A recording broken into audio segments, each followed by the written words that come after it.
Hey guys, today we have a Diamond C FMAX 216 gooseneck outfitted with a Vango curtain side tarp system. Just kind of want to show you how it works.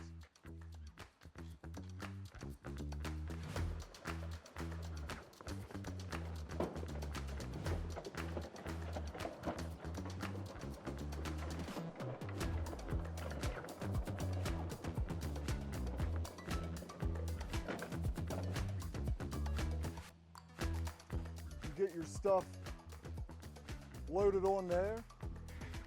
If it needs tarped, you're not throwing a tarp anymore and pulling bungees and ropes and all sorts of stuff. Get it loaded, pull right back to the back.